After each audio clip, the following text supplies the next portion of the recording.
US military, either active, reserve, or veteran, and you're looking to buy as a first-time home buyer, either a condo or single family, or you're looking to invest into 2 to 4 units and using VA loan, but now you're also considering conventional loan and trying to compare.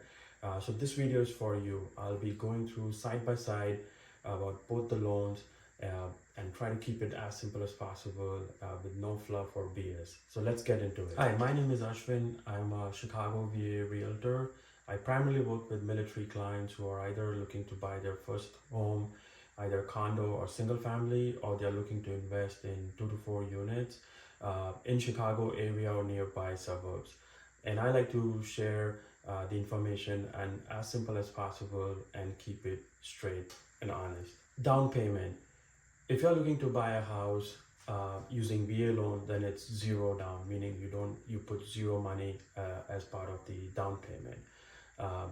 Versus conventional loan, most of the lenders require you to put anywhere from 5% down as a down payment to 20% down payment.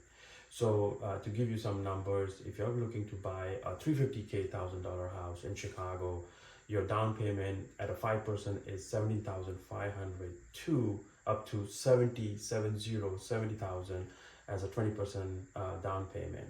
So if you don't have much of a large cash reserves for the down payment, then the VA strategy works better. Credit requirement. It's very essential to understand that what's your current credit score. So for conventional loan, and again, it all depends on the lenders, minimum requirement is to have a 620 score to be eligible for the conventional loan. Versus VA loan, most of the lenders prefer you to have more than 600 as a score, minimum score. In any case, the VA loan, if you have 600 or 700, the VA loan, you are eligible for the best rates available in the market. However, in the conventional loan side, the minimum requirement is 620, but in order to be eligible for the best rates available in the market, you gotta be more than like 740 at the least. And again, as I said before, it changes based on what the lender prefers, but those are, again, as I said, it's like the guidelines for you. Interest rate. That's always like the favorite topic of all my military client buyers I've spoken so far.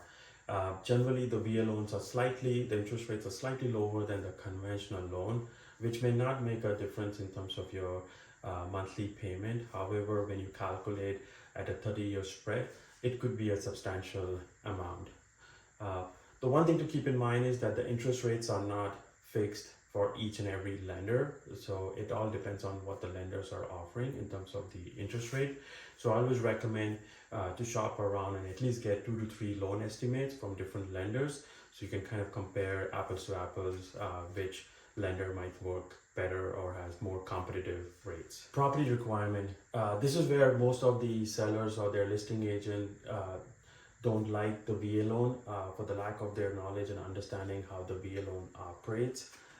There is a minimum property requirement document. It's a 50+ page document, but the 3 items in that document is, I call it as 3 S's. S as in safety, S as in sanitary, S as in structure. Safety meaning, is there like a handrail going to the basement? Those are some of the examples. Sanitary meaning, is there like a water leak, any active water leak or any signs of mold? And then structure is there any foundation structure? So those are the things what the VA loan is trying to check and inspect to make sure the new family is safe, in a safe environment. And as an agent, it's my job to educate the sellers and their listing agent that these requirements are actually helping the buyer as well as seller to understand the current situation of the property. There are situations when the conventional loan is a winner. So a couple of those scenarios is that when you do have a good cash reserves for the down payment and you're able to pay 20% down, that will definitely help you to bring down your monthly payment. Second situation is that you are not buying the house as a primary residence because VA loan is only for primary residence and not for the investment. So that's when the conventional loan would be a better fit. The third scenario is when you're buying a condo. So for condo, the VA has to go through a condo approval process, which can take a little bit longer time-wise and can have some challenges. But in conventional loan, it's much smoother and easier in terms of the process.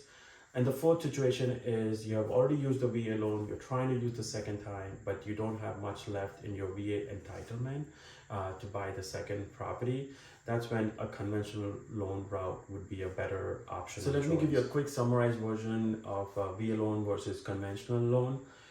In terms of down payment, VA has 0 down payment versus conventional loan has anywhere from 5 to 20% down payment. Then next is PMI.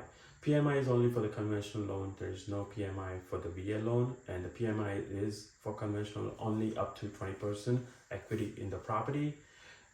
Next is funding fees. Funding fees is only for the VA loan and not for the conventional loan. Credit score.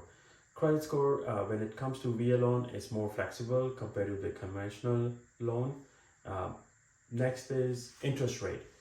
Historically, the interest rate have been slightly lower for the VA loan compared to the conventional loan, so something to keep in mind. Property rules. The VA loan could seem like it's a stricter, but again, it's mostly for the safety compared to the conventional loan. They have more flexibility and more relaxed property requirements. Property type. Property type meaning the VA loan is designed only for buying a house as a primary residence, not for the investment, versus conventional loan can be used for primary as well as for the investment purposes. So hope you kind of got the idea of a little bit of about the VA loan as well as the conventional loan.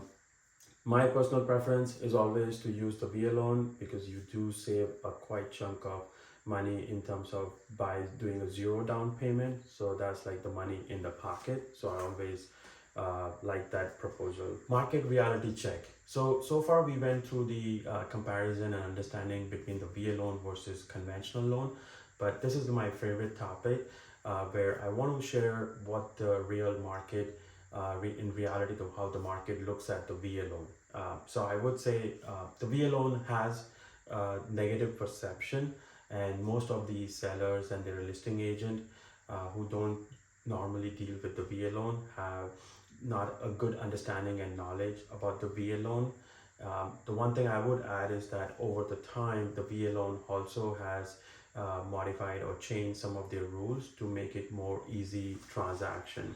So as a military veteran myself and as a real estate agent, it's my job to educate the sellers and the listing agent about how the VA loan works, what they are primarily focusing on, and how to make the transaction as smooth as possible.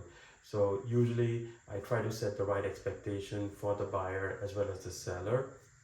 And if you're wondering and if you have more questions, feel free to reach out to me and I can definitely guide you.